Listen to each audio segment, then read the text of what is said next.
since 2009. If they can beat the Bengals on Sunday, LA can also clinch a playoff spot, but they would need a handful of teams to lose. The Bengals have lost 4 straight, have a handful of guys on IR, including Andy Dalton and A.J. Green. Ouch. Welcome to the Film Room, brought to you by Verizon. So the Chargers with really a statement game against Pittsburgh last week, and we know without Melvin Gordon. So what are you seeing from Phillip Rivers? I just love watching him play, Susie. He just grinds. You know, he's very intelligent. He doesn't have a lot of physical tools in terms of mobility, but he just grinds. It's what he does. So how do you define him? Pocket instincts is what he has, and I'll call it. You see how he feels the rush over there to his right? See that new spot right there? He just slides over to it and is able to find himself a place to deliver the ball. To play with him, you got to have guts as receivers, because right here, he doesn't care if you're covered. He knows he has the ability to put it where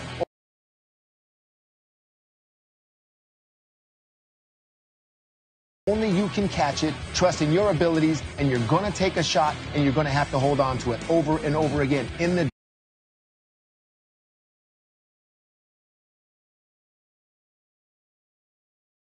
his toughness also, reaching around his waist, jumping on his back right there. The ball's gone. You can't even see him.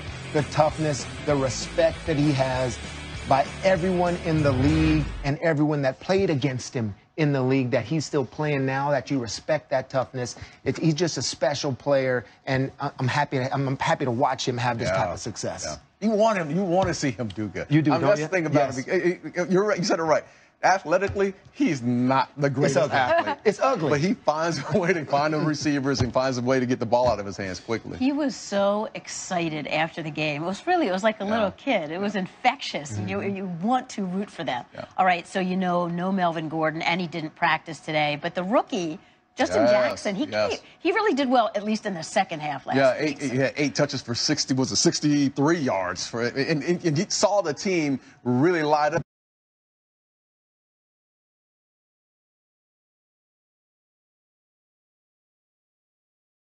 Rely on Eckler and Jackson to make sure they continue.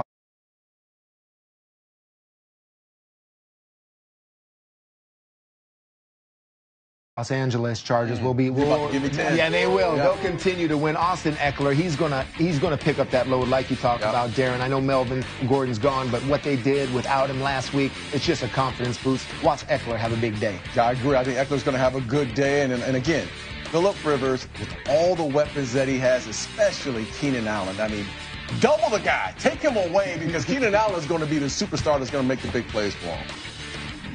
All right, here we go. 6 degrees of separation. The last time we saw the Steelers, they were stunned after blowing a big halftime lead to the Chargers. They will look to get back on track against the Raiders, who have been outscored by a league-high 147 points this season.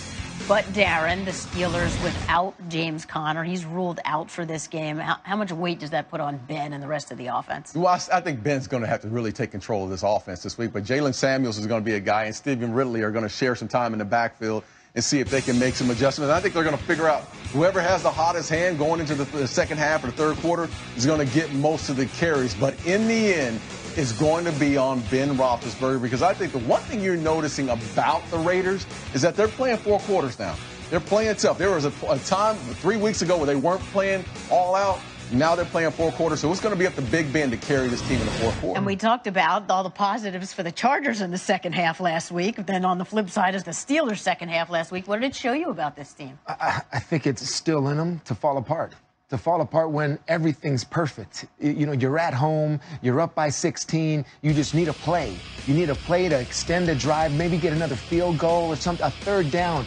You got Antonio Brown, all right?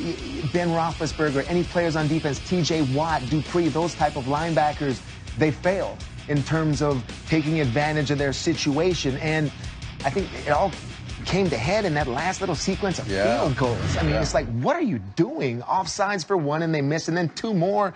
It's in them to fall apart. They have to get that. They have to purge themselves of that before they get to, hopefully, the playoffs. Same thing over and over again. We've been talking about the same Steelers for the last couple of years. All the talent, all the personnel to win championships, and they just can't get it done. But this week, can they fix it against the Raiders? They're going to fix it against the Raiders. Yes, this is a great sort of game for them to get back on the winning track. Juju Smith-Schuster in the slot is one of the top 3 in the league in terms of production. The Raiders.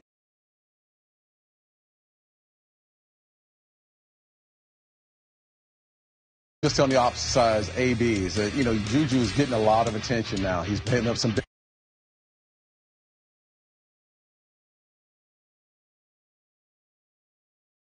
Still happening on the show. We get bold with our Week 14 predictions, which